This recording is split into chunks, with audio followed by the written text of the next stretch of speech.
चलिए, आज हम शुरुआत कर रहे हैं इन्वर्टर की। ठीक है, और हमने पीछे की सारी साइकिल पढ़ ली हैं। तो पहले हम कोशिश करते हैं कि डायग्राम बना लेते हैं इसके, तो थोड़ा सा आसान हो जाएगा। तो देखिए, 4 कॉम्प्लेक्स बनाने हैं आपको, साथ साथ में ड्रॉ करते रहिए।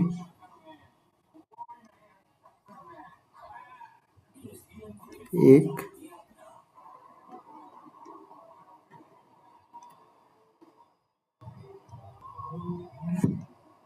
दो,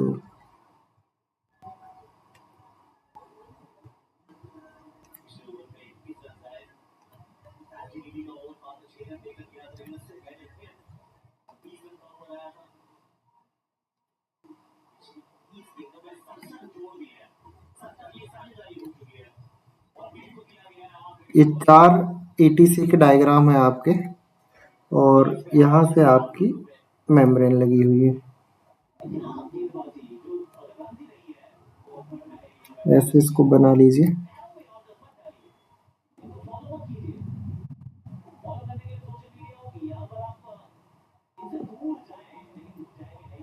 ठीक है,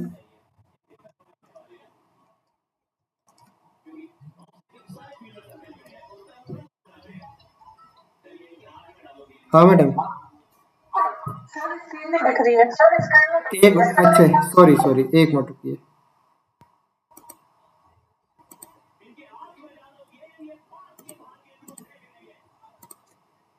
शेयर करना भूल गया मैं। अब दिख रही है? हेलो, दिखने लगी ना?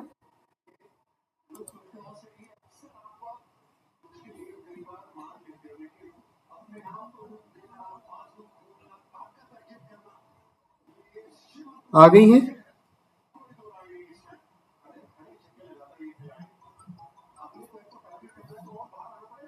हेलो, जी सर, दिख रही है। हाँ ठीक है।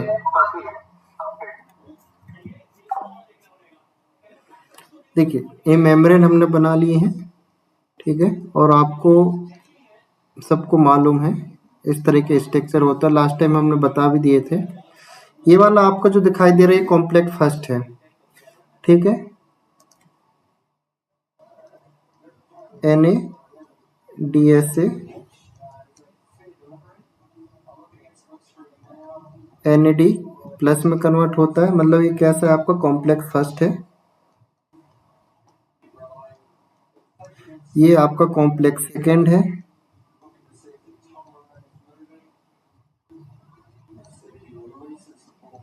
ये आपका कॉम्प्लेक्स थर्ड है।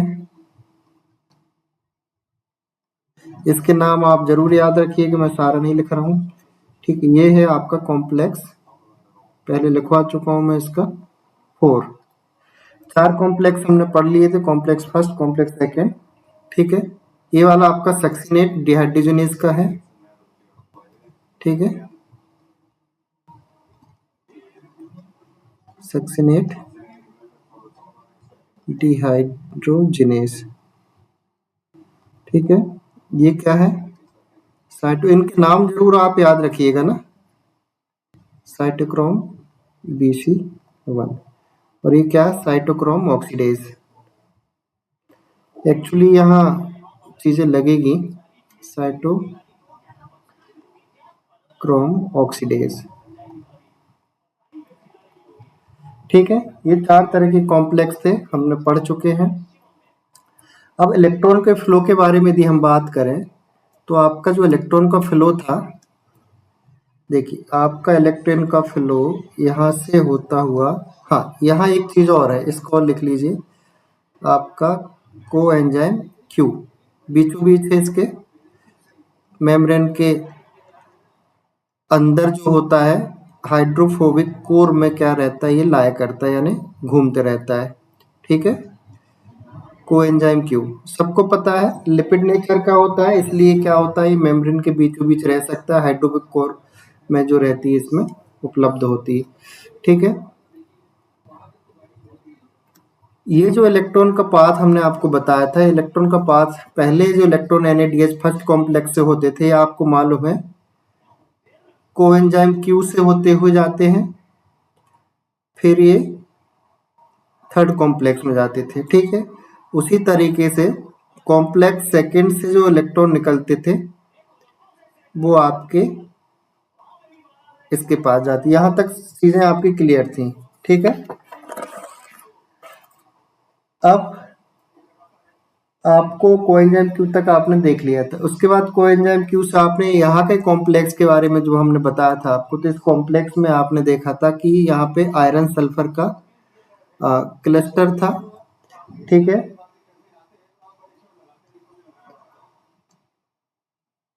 इसके बाद नीचे आपके साइटोक्रोम बी था। ठीक है,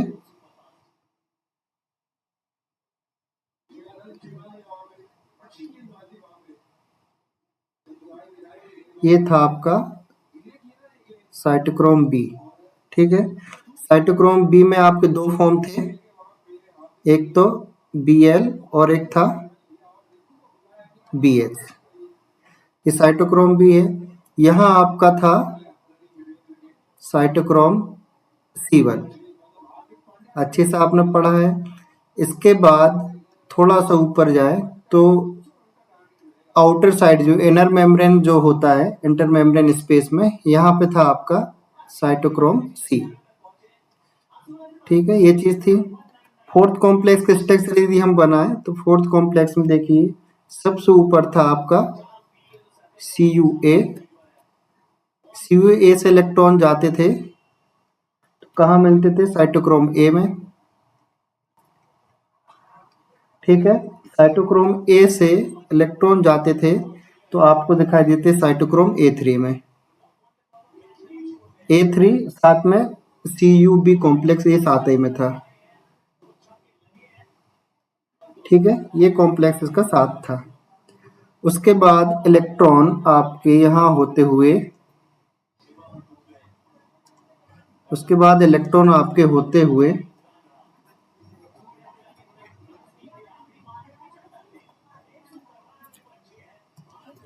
इलेक्ट्रॉन यहाँ से होते हुए आपके ऑक्सीजन के पास चले जाते थे। ऑक्सीजन इसका फाइनल इलेक्ट्रॉन एक्सेप्टर होता था। ऑक्सीजन हाइड्रोजन से मिलके H2O बना लेता था। ये आपकी जनरल प्रक्रिया थी। ठीक है, यहाँ भी क्या था? आयरन सल्फर के कॉम्प्लेक्स था ये। ठीक है, FMN। ठीक है, आयरन सल्फर का ये था। तो मैं इनको लिख नहीं रहा हूँ, सीधा सीधा कॉम्प्लेक्स आपको बता दिया है। ठीक है, अब देखिए हमने इनहिबिटर्स के बारे में पढ़ना है। इनहिबिटर्स मतलब दो तरह के इनहिबिटर होंगे आपके। ठीक है, इनहिबिशन दो तरीके का होगा, एक तो इलेक्ट्रॉन को ब्लॉक करने वाले, इलेक्ट्रॉन के पेथ को ब्लॉक करने वाले, इलेक्ट्रॉन फ्लो को जो ब्लॉक करते हैं। ठीक है, एक तो वो हो गए। दूसरी बात, प्रोटॉन के फ्लो यानी ATP सिंथेसिस को रोकने वाले।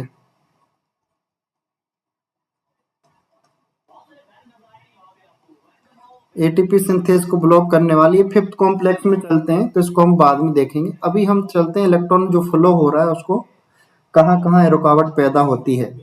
ठीक है, देखिए इलेक्ट्रॉन यहाँ से निकलते हैं, सबको मालूम है कि दो इलेक्ट्रॉन यहाँ से निकलते हुए आपके फर्स्ट कॉम्प्लेक्स से होते हुए, ठीक है, इलेक्ट्रॉन आपके यहाँ से होते किसके पास जाते हैं? कोएंजाइम क्यू के पास जाते हैं।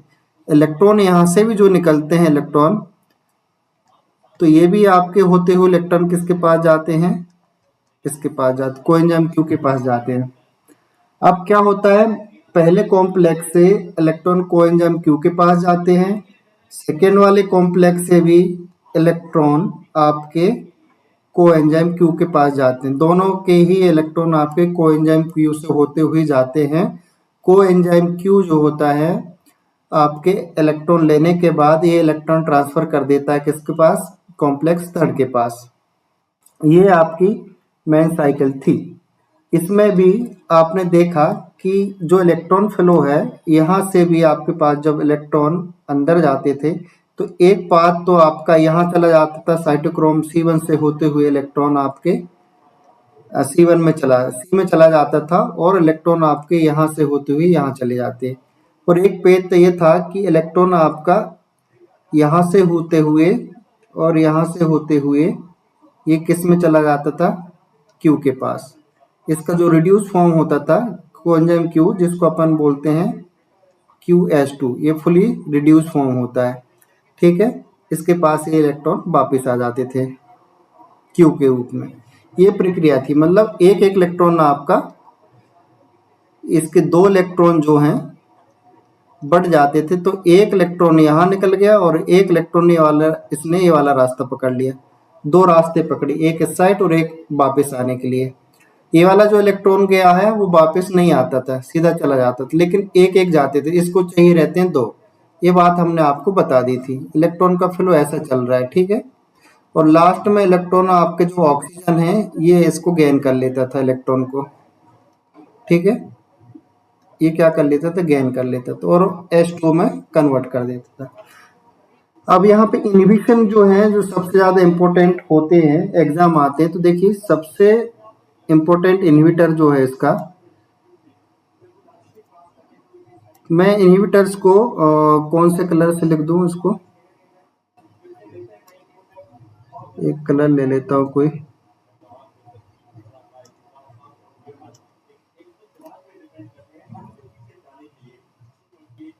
चलिए ये कलर का यूज करते हैं, ठीक है। पहले देखिए, पहले इलेक्ट्रॉन को, पहले कॉम्प्लेक्स से कोएंजाइम Q को ब्लॉक करने वाले जो इनहिबिटर हैं आपके, उनके नाम लिख ली। पहला तो रोटेनॉन, ऐसे बना लीजिए, रोटेनॉन, ठीक है। दूसरा है मिक्सिथायोजोल, क्या है ये, मिक्सी, अलग से भी लिखेंगे इसको, थायोजोल, 2 हो गए, ठीक है। उसके बाद आप लिखिए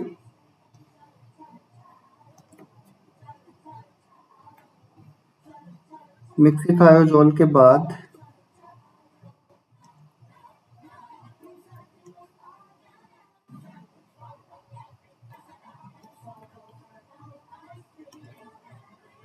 एक इलेक्ट्रॉन है एमाइटल, एक इनहिबिटर है आपका एमाइटल, और एक इनहिबिटर है पेरिसाइडियन, पेरिसाइडियन बहुत इंपॉर्टेंट है, ध्यान रखना, 200% आयन के डालिए इनको। पहला रोटिनॉन, मिक्सिथायोजोल, एमाइटल, पेरिसिडियन, ठीक है। ये क्या है, कॉम्प्लेक्स फर्स्ट से कोएंजाइम Q के बीच जाने वाले जो इलेक्ट्रॉन होते हैं, इनको क्या करता है, ये ब्लॉक करता है, ठीक है। यानी इसके पास जो इलेक्ट्रॉन जाते थे, ठीक है, ये जो इलेक्ट्रॉन जाते थे इनको क्या करता है, ये ब्लॉक कर देता है।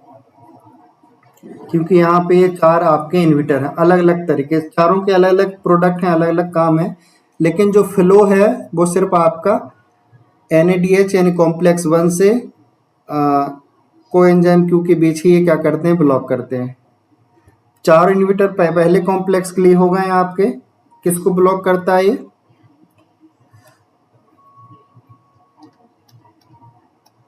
यहां लिखते जाइए, ठीक है। पहला वाला है आपका कॉम्प्लेक्स फर्स्ट को इनहिबिट करने वाले ना,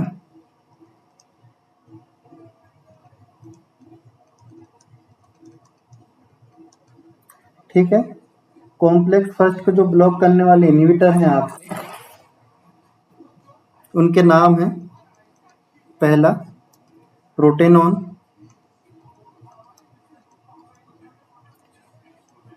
दूसरा नाम है मिक्सिमायोथोल,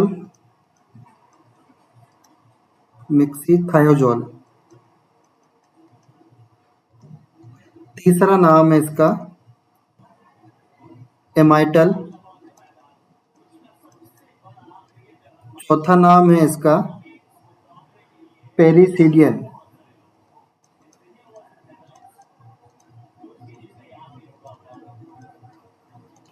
चार आपके इनहिबिटर हैं जो कॉम्प्लेक्स फर्स्ट को ब्लॉक करते हैं। ये क्या करते हैं, NADH से कहाँ तक जा रहे हैं ये कोएंजाइम Q तक, या साथ में आपको QH भी आ सकता है। ठीक है, इनके बीच जो इलेक्ट्रॉन का फ्लो होता है उसको क्या करते हैं, ये ब्लॉक करते हैं। ठीक है, इनके बीच जो इलेक्ट्रॉन फ्लो होता है इनको क्या करते हैं, ये ब्लॉक करते हैं। रोटिनॉन हो, चाहे मेग्जीथायोजोल हो, एमाइटल हो, पेरिसिडियन हो, इनके बारे में आगे थोड़ा लिखेंगे। अभी आप बस नाम लिख लीजिए। ठीक है, तो कॉम्प्लेक्स फर्स्ट के इन्वर्टर आपने देख लिए। इसके बाद कॉम्प्लेक्स जो सेकेंड है, ठीक है, कॉम्प्लेक्स सेकेंड के जो इन्वर्टर्स होते हैं उनको देखते हैं हम। ठीक है, कॉम्प्लेक्स सेकेंड में आपके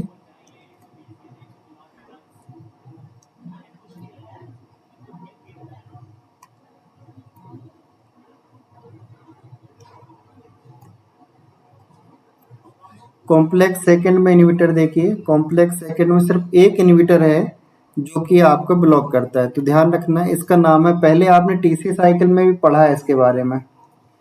बता सकता है कोई हैरानी में? अच्छा, आवाज़ तो आएगी नहीं। इसका नाम है मेलोनेट। क्या नाम है? मेलोनेट। ये किसको ब्लॉक करता है? सक्सिनेट डिहाइड्रोजनेज को।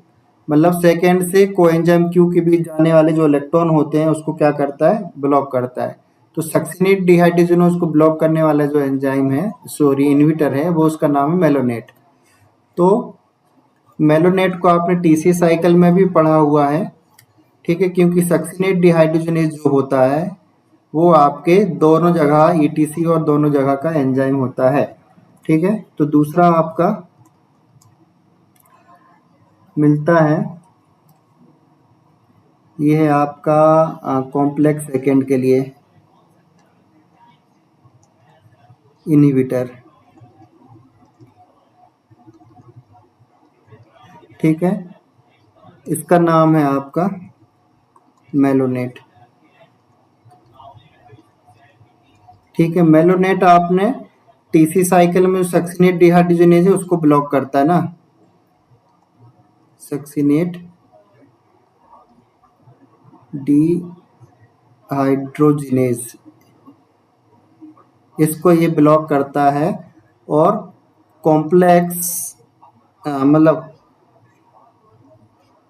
कॉम्प्लेक्स सेकेंड से जो इलेक्ट्रॉन फ्लो होते हैं किसके बीच? को एंजाइम क्यू के बीच, इसके इलेक्ट्रॉन फ्लो को ये क्या करता है? ब्लॉक करता है। ठीक है, एक बात मेलोनेट की और ध्यान रखना है कि मेलोनेट जो होता है आपका,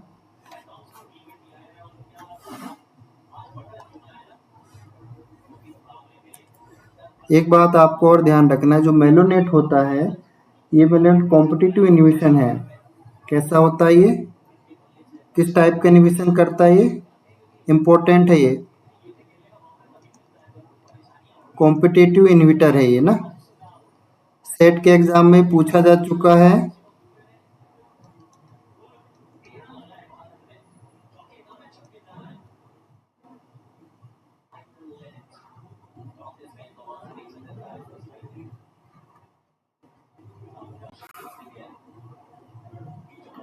एक मिनट रुकिएगा।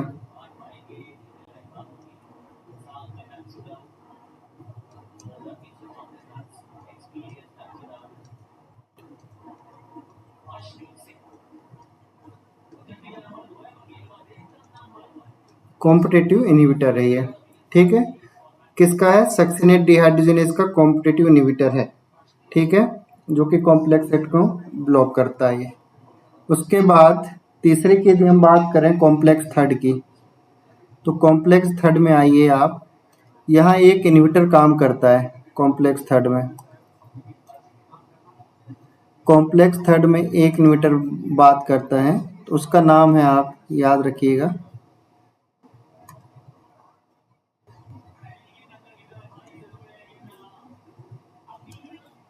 ठीक है, ये जो आप दिखाई दे रहा है बी से यहाँ तक का एरिया, यहाँ से जो फ्लो हो रहा है इलेक्ट्रॉन, यहाँ पे ये क्या कर रहा है? ब्लॉक कर रहा है, इसको टारगेट कर रहा है। इसका नाम है एंटीमाइसिन ए। क्या नाम इसका? एंटीमाइसिन माइसिन ए इम्पोर्टेंट है बहुत ज़्यादा। ठीक है, साइटोक्रोम बी को क्या करता है, ये ब्लॉक करता है। ठीक है, और इसके साथ साथ ऊपर हम इसको लिख लेते हैं, बार बार पेन चेंज करना पड़ता है। ये तो तीसरे कॉम्प्लेक्स को ब्लॉक करने वाले हो गए। इसके बाद ये चौथा कॉम्प्लेक्स आपका बचता है, तो चौथा कॉम्प्लेक्स में ध्यान रखना यहाँ तक तो कहीं ब्लॉक नहीं करता इसके, लेकिन इसके बाद आपके साइटोक्रोम A3 दिख रहा है, ये फाइनल जो टर्मिनल एंड होता है यहाँ पे, जो कि इलेक्ट्रॉन A3 से लेके ऑक्सीजन तक जाते हैं, जो इलेक्ट्रॉन इनके बीच जो इनहिबिटर काम करते हैं, यानी यहाँ पे जो ब्लॉक करेंगे इसको, इनके नाम है आपके पास साइनाइड CN। ठीक है, और नाम है कार्बन मोनोऑक्साइड, और फिर है एजाइड N3-, इसका नाम है एजाइड। ये तीनों के तीनों जो इनहिबिटर हैं वो काफ़ी इंपॉर्टेंट हैं, एग्जाम के पॉइंट ऑफ व्यू से बहुत इंपॉर्टेंट। ये क्या कर रहे हैं, साइटोक्रोम A3 से ऑक्सीजन के बीच जो इलेक्ट्रॉन फ्लो होते हैं उनको क्या करते हैं, ब्लॉक करते हैं।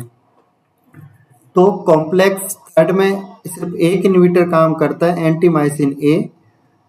कॉम्प्लेक्स 4 में आपके 3 इनहिबिटर काम कर रहा है, साइनाइड, कार्बन मोनोऑक्साइड और एजाइड। ठीक है, ये टर्मिनल ऑक्सीजन के पास जो इलेक्ट्रॉन जाते हैं उसको क्या करते हैं, रोकते हैं जाने से। अब ये इनहिबिटर के बारे में थोड़ा थोड़ा सा हम लिख लेते हैं, और ये बात आपको पता है, कॉम्प्लेक्स की यदि इलेक्ट्रॉन फ्लो की बात करें तो पहला वाला जो कॉम्प्लेक्स होता है कितने इलेक्ट्रॉन फ्लो करता है, सॉरी कितने प्रोटॉन फ्लो करता है, तो 4H+। इसको आपको ध्यान रखना है। सेकेंड वाला कुछ भी नहीं करता है, तो आप इसको ब्लॉक करिए। इसके बाद ये वाला भी आपका कितने करते हैं, ये भी आपका 4+ इलेक्ट्रॉन प्रोटॉन को फ्लो करते हैं, और ये वाले आपके फोर्थ वाले 2H+ को क्या करते हैं, फ्लो करते हैं। अब क्या होगा कि इलेक्ट्रॉन तो आपने ब्लॉक करे, इसके परिणाम क्या निकलने वाले हैं उसको भी हम देखते हैं। पहले इनके हम वो देख लेते हैं, इनहिबिटर के बारे में थोड़ा सा लिख लेते हैं।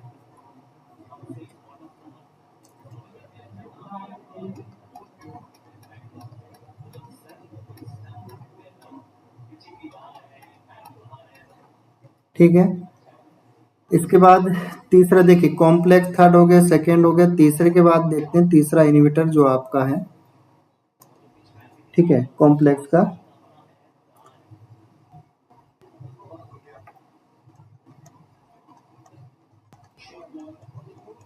Complex third. ठीक है, इसमें जो इनहिबिटर काम कर रहा है इसका नाम है आपका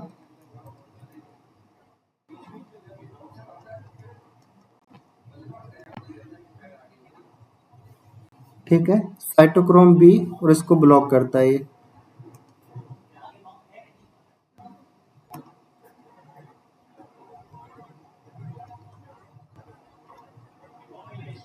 साइटोक्रोम बी मतलब कौन सा वाला, BH वाला ना।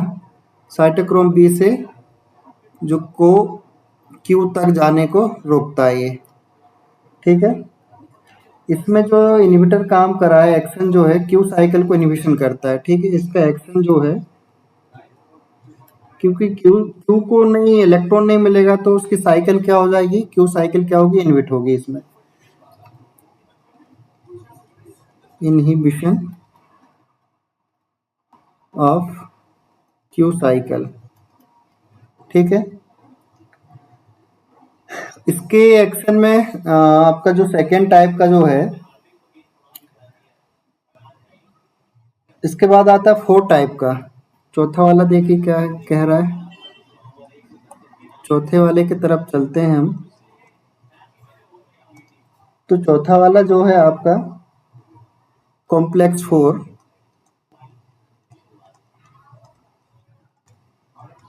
ठीक है,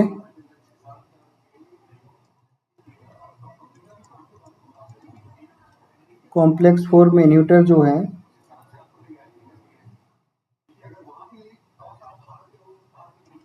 ये कहाँ ब्लॉक कर रहा है आपका,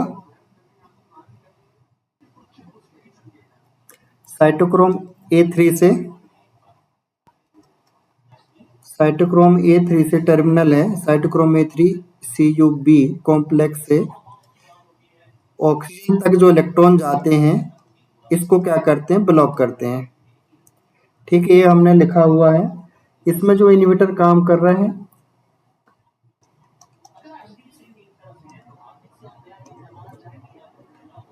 ना, साइनाइड है, CN जिसको हम कहते हैं। उसके बाद है कार्बन मोनोऑक्साइड है,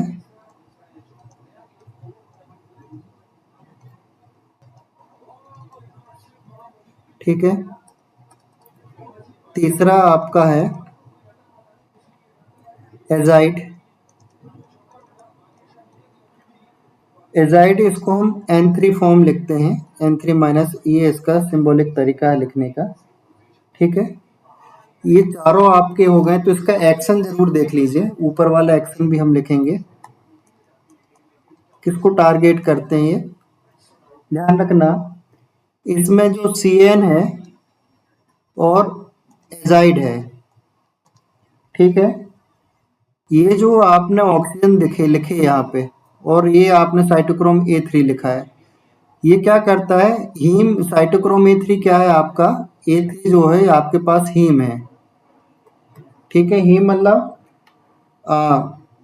आपका हीम जो होता है प्रोस्थेटिक ग्रुप जो है आपका, इस पे आपका जो एलिमेंट रहता है वो रहता है आयरन, ठीक है। जैसे कि हीमोग्लोबिन, तो हीमोग्लोबिन में हीम जो है आपका, उस पे आयरन रहता है। तो आयरन दो स्टेज में रहता है, एक स्टेज की होती है Fe2+ और एक स्टेज होती है कि Fe3+। Fe2+ को बोलते हैं अपन फेरस, और Fe3+ को बोलते हैं फेरिक। ये स्टेज होती है आयरन की, ये इंटरचेंज होते रहती है जिससे ऑक्सीजन आके बाइंड होती है, ठीक है। अब जो साइनाइड है और एजाइड है, ध्यान रखना, ये A3 के किस फॉर्म में, आयरन के किस फॉर्म में ब्लॉक करते हैं, तो ये करते हैं फेरिक। फेरिक मतलब Fe3+ को ये ब्लॉक करते हैं, फेरिक को ना। डिटेल कहीं पूछा तो ऐसा पूछा जा सकता है। उसके बाद आप देखिए कार्बन मोनोऑक्साइड है, ठीक है, ये A3 के किसको ब्लॉक करेगा, फेरस को, यानी Fe2+ को। इस Fe2+ को यानी फेरस को क्या करेगा, ब्लॉक करता है, ठीक है। जब इसमें ब्लॉक हो जाएगा तो जाहिर सी बात है कि जो ऑक्सीजन बाइंड होनी थी हीम के साथ, वो ऑक्सीजन इस एलिमेंट से बाइंड नहीं हो पाएगी, ठीक है। इसका परिणाम क्या निकलने वाला है, यदि फोर्थ कॉम्प्लेक्स की बात करें तो ध्यान रखना, इलेक्ट्रॉन ट्रांसपोर्ट चेन ब्लॉक होगी,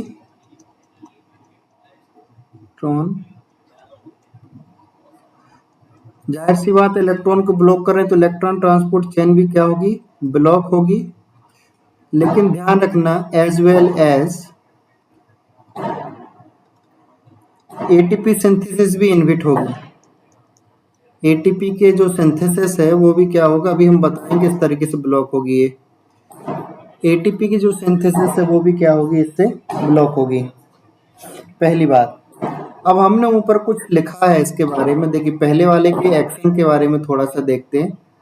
आपने 4 इनहिबिटर लिखे पहले कॉम्प्लेक्स के लिए, प्रोटेनोन लिखा है, मेग्जीथायोजोल लिखा है, एमाइटल लिखा है, पेरिसिडियन लिखा है, ठीक है। जब ये इलेक्ट्रॉन ब्लॉक होते हैं जिसमें कि NADH से कोएंजाइम Q तक जाते हैं, तो इसके एक्शन में ध्यान रखना, रिजल्ट में क्या होगा, परिणाम क्या होगा, जब इसका ये ब्लॉक होगा तो इसका परिणाम ये होने वाला है कि ATP का प्रोडक्शन क्या होगा, डिक्रीज होगा,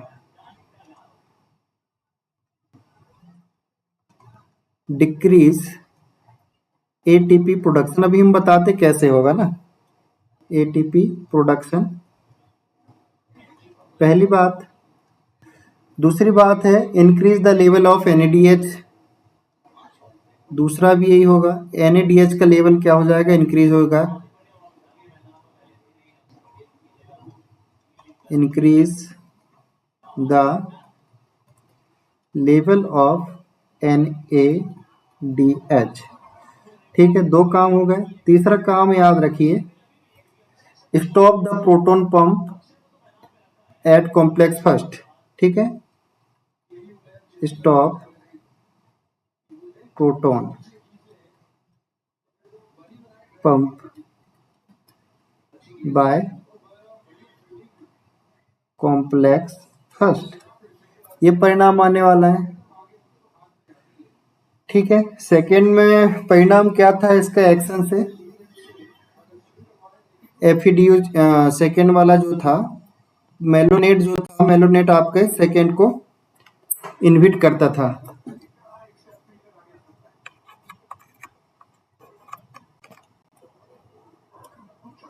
ठीक है, कॉम्प्लेक्स सेकेंड जो इनहिबिटर है, ठीक है, सक्सिनेट डिहाइड्रोजनेस, ऊपर देखिए ये वाला जो है आपका सक्सिनेट डिहाइड्रोजनेस। ठीक है, ये क्या करता था, FADH2 से, ये क्या था, FADH2 से FAD बनता था। यहाँ से जो इलेक्ट्रॉन जाते थे कोएंजाइम Q तक, इसको ये ब्लॉक करता था। पहले हम ये चीज आपको बता चुके हैं, इलेक्ट्रॉन फ्लो तो आपको पता ही चल गया है। तो कॉम्प्लेक्स सेकेंड में हमने देख लिया, ये कॉम्प्लेक्स सेकेंड में क्या कर रहा है, इलेक्ट्रॉन ब्लॉक कर रहा है एक्शन में।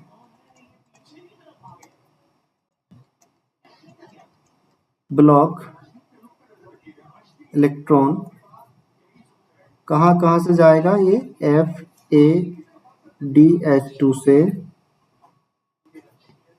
कोएंजाइम Q तक जो होते हैं, इसको ये ब्लॉक करता है। ठीक है, इसका एक्शन होता है। और थर्ड में जो एक्शन चलने वाला है, ये Q साइकिल को ब्लॉक करने वाला है। अब यहाँ पे आपने सारे तरह की चीजें देख लिया। अब एक छोटा सा कॉन्सेप्ट समझिए। देखिए, जब भी इलेक्ट्रॉन यहाँ से यहाँ तक की फ्लो करेंगे, तो आपको मालूम था कि 2 इलेक्ट्रॉन जो होते हैं जब फ्लो करते हैं तो 4 प्रोटॉन पंप क्या होते हैं, मैट्रिक्स से, यानी 4 प्रोटॉन को यहाँ से कहाँ भेजा जाता है, ऊपर भेजा जाता है। यदि आपने इलेक्ट्रॉन फ्लो क्या कर दिया, ब्लॉक कर दिया, समझिए इस बात को, इलेक्ट्रॉन फ्लो आपने यहाँ से क्या कर दिया, ब्लॉक कर दिया, तो जो प्रोटॉन पंप होते हैं इस साइड, प्रोटॉन जो पंप हो रहा है ऊपर साइड, ये प्रोटॉन का पंप भी क्या हो जाएगा, रुक जाएगा। यानी ये ब्लॉक होते हैं तो ये भी क्या हो जाएगा, ब्लॉक हो जाएगा। अब ये ब्लॉक होगा और ये ब्लॉक होगा, हर जगह प्रोटॉन ब्लॉक होंगे, ध्यान रखना। यानी इलेक्ट्रॉन जहां जहां रुक रहा है वहां प्रोटॉन फ्लो भी क्या हो रहा है, रुक रहा है। आगे चल के क्या होता है, देखिए ये जो 5th कॉम्प्लेक्स होता है आपका, जिसमें क्या होती है, ATP की सिंथेसिस होती है। तो यहाँ पे आपका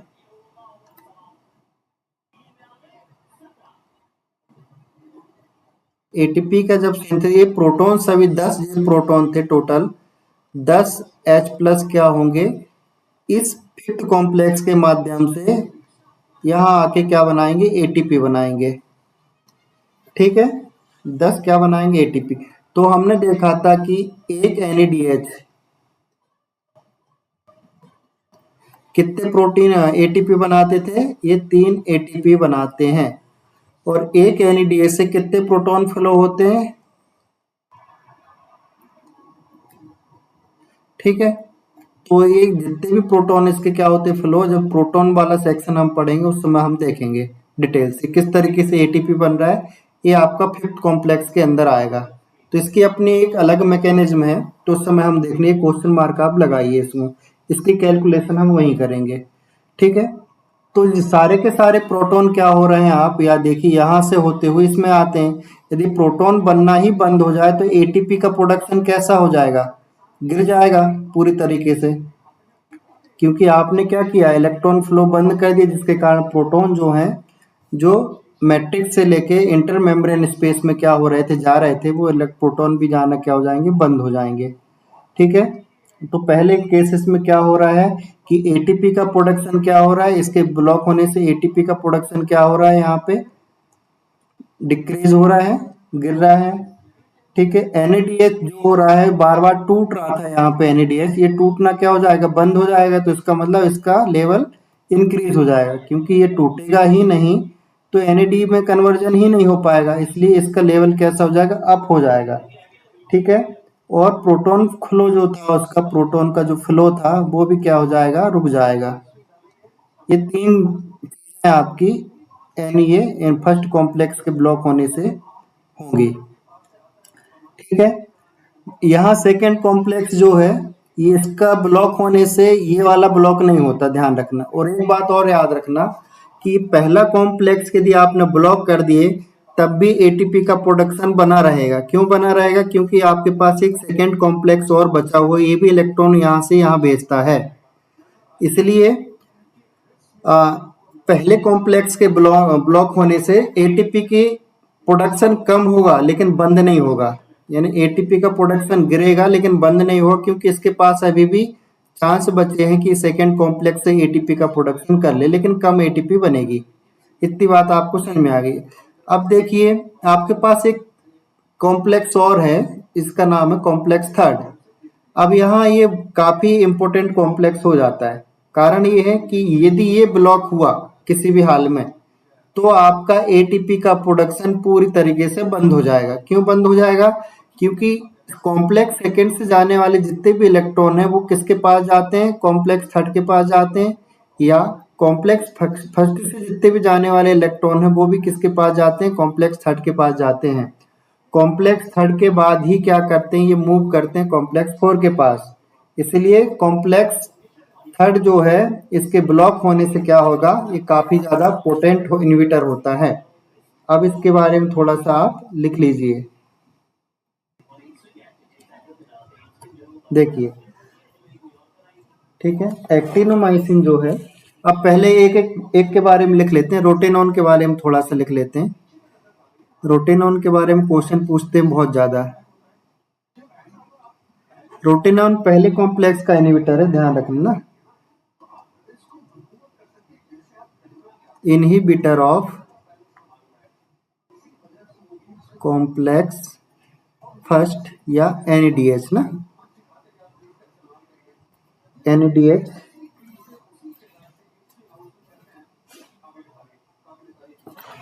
का ये क्या आपका पहला।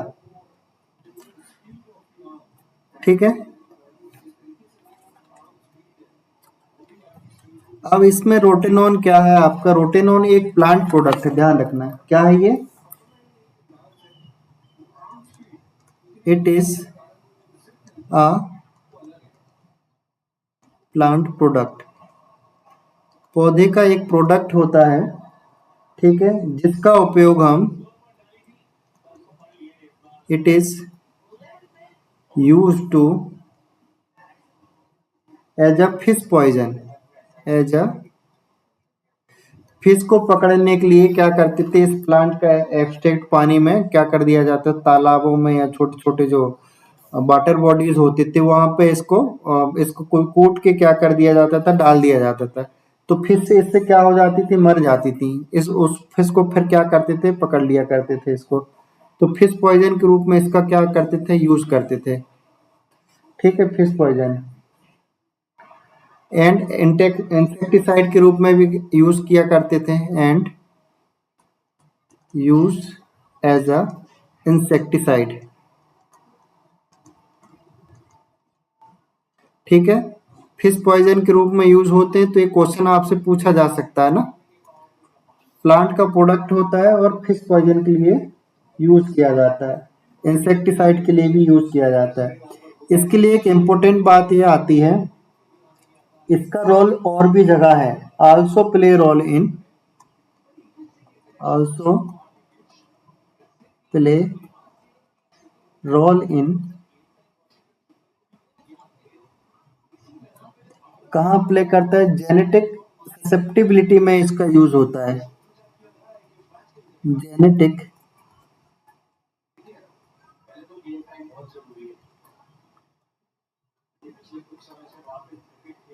बिलिटी में इसका क्या होता है, यूज होता है,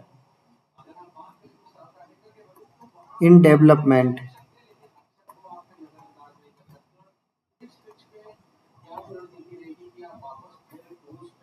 डेवलपमेंट ऑफ पार्किंसन डिसीज के बारे में आपने सबने सुना है, न्यूरोलॉजिकल डिसऑर्डर होते ही है।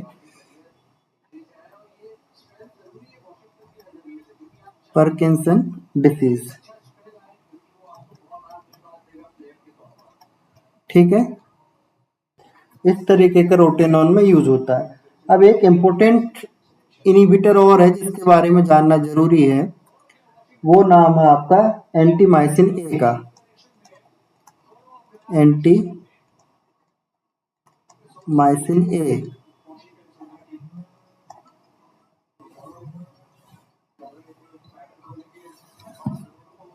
एंटीमाइसिन ए की बात हम करें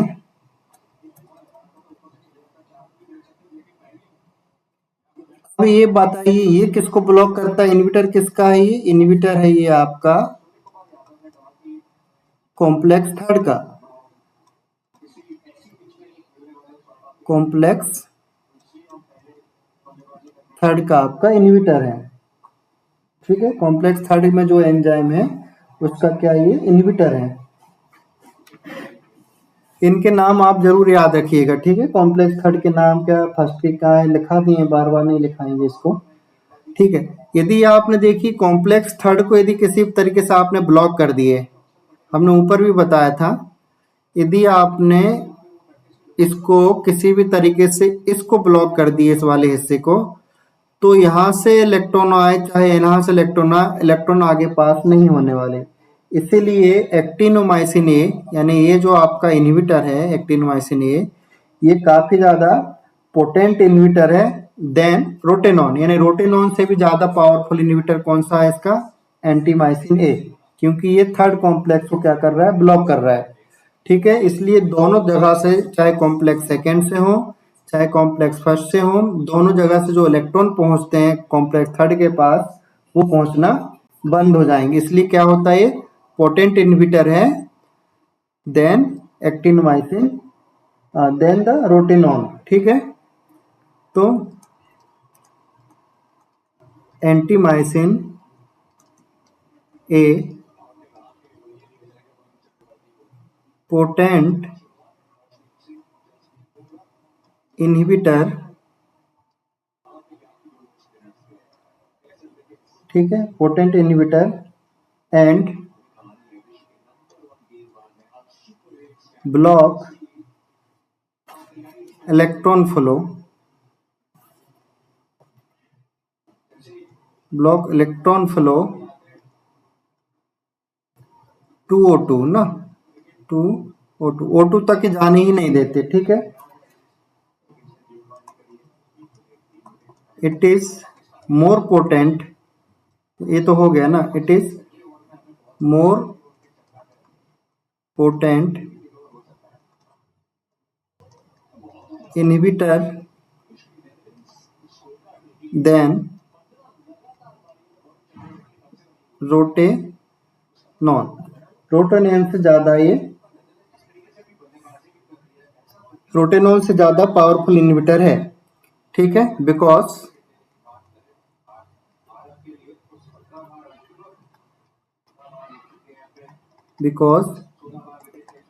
it block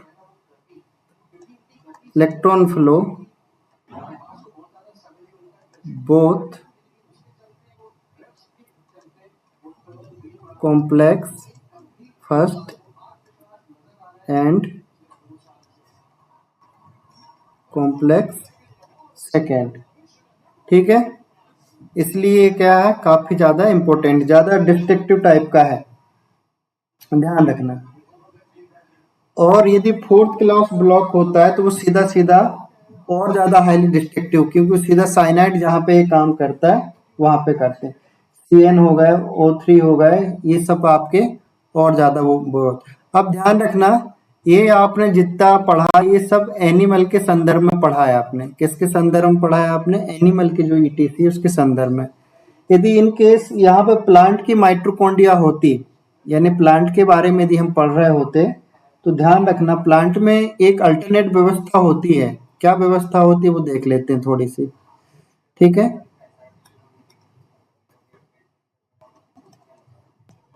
in plant plant में क्या व्यवस्था है देखिए,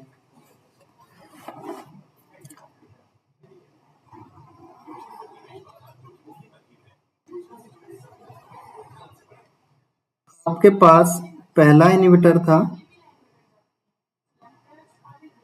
यहाँ पे आपका सेकेंड, सॉरी पहला कॉम्प्लेक्स था, यहाँ पे आपका सेकेंड कॉम्प्लेक्स है,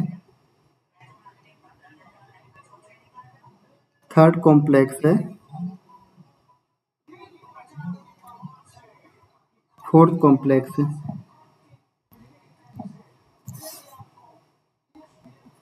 हेलो, सर मैं पूछ रही थी कि ये जो एंटीमाइसिन है ना, तो ये तो सर फोर्थ को कैसे ब्लॉक करेंगे? फोर्थ को तो ये CNCO करेंगे ना? नहीं नहीं नहीं, फोर्थ को ब्लॉक नहीं कर रहा है, फोर्थ तक इलेक्ट्रॉन ही नहीं जाने दे रहा है, वो पूरी इलेक्ट्रॉन फ्लो को ही ब्लॉक कर रहा है। मतलब अपन ने लिखा है कि O2 तक नहीं जाने दे रहा है। हाँ, O2 तक नहीं जाने दे रहा है, O2 को ब्लॉक नहीं कर रहे हैं, ये इलेक्ट्रॉन को ऑक्सीजन तक नहीं पहुंचने दे रहा है। हाँ, ऑक्सीजन तक नहीं पहुंचने दे हाँ, रहा, तो CO का भी यही काम है ना कि इलेक्ट्रॉन को ऑक्सीजन तक नहीं पहुंचने। ये सबका ये मेन काम है, ये A3 साइटोक्रोम A3 से ऑक्सीजन के बीच जो इलेक्ट्रॉन फ्लो हो रहा है उनको कर रहा है, हमने लिखा है ना, वहीं पे लिख दिया, इसलिए ये भी ठीक है, इलेक्ट्रॉन फ्लो ठीक को है, ही रोक रहे हैं ना। ठीक है सर। हाँ ठीक है, ओके।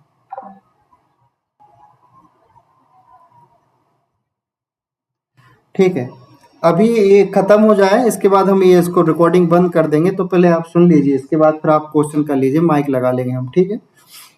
इसके बाद देखिए, आप यदि प्लांट के केस की बात करेंगे, यदि प्लांट के केस में अलग चीज है, प्लांट की जो माइटोकॉन्ड्रिया है इसका थोड़ा सा काम अलग है। प्लांट के माइटोकॉन्ड्रिया में क्या काम अलग है, ध्यान रखिए। आपने पास कॉम्प्लेक्स फर्स्ट है ये, ठीक है, कॉम्प्लेक्स फर्स्ट है, ये आपका कॉम्प्लेक्स सेकेंड है। ध्यान रखना, प्लांट के पास रोटेनॉन जो होता है वो किसको ब्लॉक करता है, आपके पास पहले कॉम्प्लेक्स को ब्लॉक करता है, लेकिन प्लांट के पास एक अल्टरनेट व्यवस्था ये होती है, ऐसे, ये जो होता है इसका रोटेनॉन resistant, non रोटेनॉन resistant NADH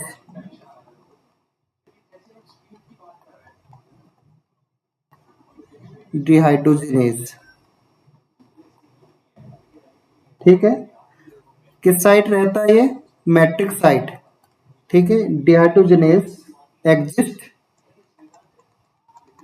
exist in matrix site. मतलब इन कॉम्प्लेक्स के अलावा कॉम्प्लेक्स फर्स्ट वाला क्या है, NADH डिहाइड्रोजिनेज था आपका पहला वाला कॉम्प्लेक्स फर्स्ट,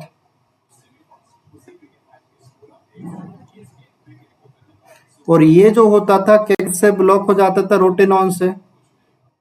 रोटेनॉन इस कॉम्प्लेक्स को क्या कर देता था, ब्लॉक कर देता था। लेकिन प्लांट के पास क्या है कि एक अल्टरनेट ऐसी व्यवस्था होती है, रोटेनॉन क्या होते हैं, रेजिस्टेंट NADH डिहाइड्रोजिनेज प्रेजेंट रहता है, जो कि मैट्रिक्स के साइड में क्या होता है, प्रेजेंट होता है, ठीक है।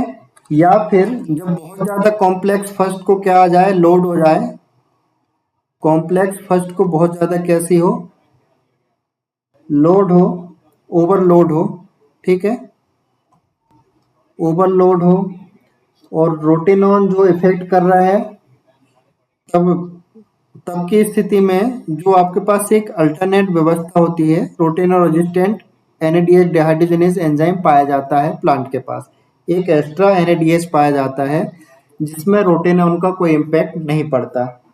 पहली बात ये अंतर होता है एनिमल ETC और प्लांट ETC में, एक एंजाइम आपका रोटेनॉन रेजिस्टेंट आपका एक्स्ट्रा मिलता है। इसके साथ साथ आप देखिए कि आपके पास जो साइटोक्रोम ऑक्सीडेज होता है, ठीक है,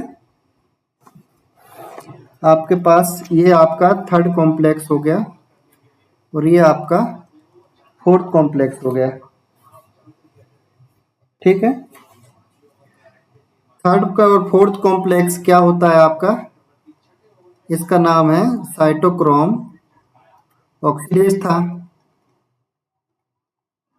और ये जो ब्लॉक कर रहा था, किसको ब्लॉक कर रहा था, आपका सीओ को ब्लॉक करता है, सीएन को ब्लॉक करता है और एजाइड को ब्लॉक करता है। इन तीनों को ब्लॉक करता है A3 से ऑक्सीजन को आने तक। ठीक है, अब यदि क्या हो,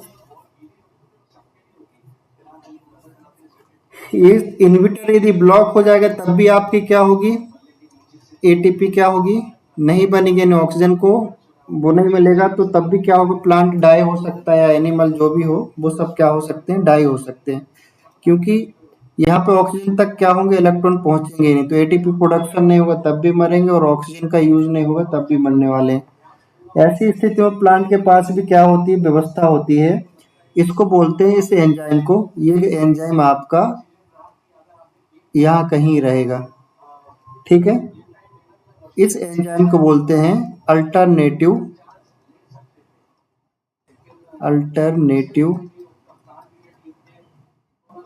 ऑक्सीडेज। जैसे आपके रोटिनल रेजिस्टेंट NADH डिहाइड्रोजनेज होता था, उसी तरह के फोर्थ कॉम्प्लेक्स के पास अल्टरनेटिव ऑक्सीडेज होता है। ठीक है, ये लगभग ऑलमोस्ट सभी प्लांट के पास होता है ना, ऑलमोस्ट ऑल प्लांट। ठीक है, बट नॉट मोस्ट प्लांट कर दीजिए, बट नॉट ऑल ना, नॉट ऑल, सभी प्लांट नहीं है, ऑलमोस्ट सभी प्लांट्स के पास, लेकिन सभी प्लांट नहीं है। ठीक है, अब इसके पास क्या होते हैं, अल्टरनेट साइटोक्रोम ऑक्सीडेज जैसी व्यवस्था होती है। ठीक है, इसको अल्टरनेटिव ऑक्सीडेज हम कहते हैं। अभी क्या काम करता है, देखिए, ये जो आपके पास कोएंजाइम क्यू था, ठीक है, कोएंजाइम क्यू था इसके पास, यहां से क्या करता है, सीधा इलेक्ट्रॉन ले लेता है, ये 3 को भी बाईपास कर देता है।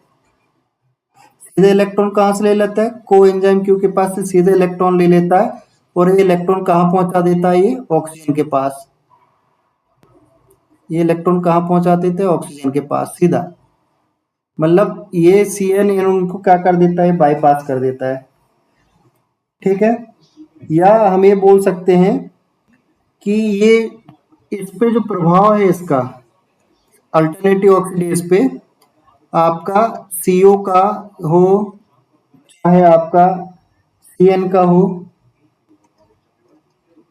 ठीक है, या फिर आपका जाइड का हो, इनका कोई भी प्रभाव इस पे नहीं पड़ता, किसे, इस एंजाइम पे। ठीक है, इनका कोई प्रभाव नहीं पड़ता, इसको बोलते हैं अल्टरनेटिव ऑक्सीडेज। और ये 2 एंजाइम व्यवस्था आपको प्लांट में देखने को मिलेगी, और यहाँ से खूब क्वेश्चन आते हैं। और ध्यान रखना, रोटिनो रेजिस्टेंट आपके मैट्रिक्स साइट भी होता है, और ऊपर वाले साइट में भी आपको दिखाई देंगे, यहाँ भी आपको रोटेनॉन दिखाई देंगे, रोटेनॉन रेजिस्टेंट NADH ऊपर भी आपको दिखाई देगी, मतलब दोनों साइट आपको दिखाई देते हैं। ठीक है, तो क्वेश्चन जो तो बनते हैं कि प्लांट के पास किस कॉम्प्लेक्स का अल्टरनेटिव आपके पास उपस्थित है, तो आपको ध्यान रखना है, अल्टरनेटिव आपका साइटोक्रोम ऑक्सीडेज यानी फोर्थ कॉम्प्लेक्स का अल्टरनेटिव आपके पास उपलब्ध रहता है। और कॉम्प्लेक्स फर्स्ट का जो है आपका रोटिनो रेजिस्टेंट डिहाइड्रोजनेज, और एक एंजाइम पाया जाता है जो कि मैट्रिक्स के साइड में रहता है, और एक अपर साइड भी है, एक एंजाइम और रहता है। ये क्या करते हैं, अपने इलेक्ट्रॉन जो यहाँ से ब्लॉक कर रहे थे, ये इलेक्ट्रॉन अपने पास लेके इसको आगे भेज देते हैं। ठीक है, यहाँ तक कि आपके जो इलेक्ट्रॉन फ्लो वाले क्वेश्चन हैं, यहाँ से आपके हर कॉम्प्लेक्स से क्वेश्चन बनते हैं। और ध्यान रखना, यहाँ से एक्टिनोमाइसिन A की बात हो चाहे रोटेनॉन की बात हो, यहाँ क्वेश्चन बहुत ज़्यादा पूछे जा चुके हैं, और क्वेश्चन पूछे जा चुके हैं आपके CN और CONA3 से बहुत ज़्यादा क्वेश्चन पूछे जा चुके हैं। तो ये बहुत ज़्यादा इंपॉर्टेंट इन्हिबिटर हर एग्जाम में आपको देखने को मिलेंगे। आपको क्या करना है कि ऐसे ही साइकिल बनाना है, इसी साइकिल में सारे इन्वर्टर आपको फिल करने हैं, तो ये आपको आसानी से याद हो जाएंगे। एक बात याद रखना है, इसके जो परिणाम निकलते हैं इलेक्ट्रॉन फ्लो होने से क्या क्या संभावनाएं होती हैं, तो आपको ध्यान रखना है कि कहाँ एटीपी प्रोडक्शन घट रहा है, कहाँ बिल्कुल चीजें ब्लॉक हो रहे हैं। यानी इलेक्ट्रॉन फ्लो यदि बंद होगी तो प्रोटॉन के फ्लो भी बंद होंगे, इस बात को आपको ध्यान रखना है। ठीक है, इसको नहीं भूलना है, ये घुमा के फिरा के भी क्वेश्चन ऐसे कर देते हैं। तो जहां जहां इलेक्ट्रॉन ब्लॉक होंगे तो वहां प्रोटॉन फ्लो भी क्या होंगे, ब्लॉक होंगे। ठीक है, अब मैं इसको बंद करता हूं, तो आप क्वेश्चन ले लीजिएगा ना रिकॉर्डिंग को।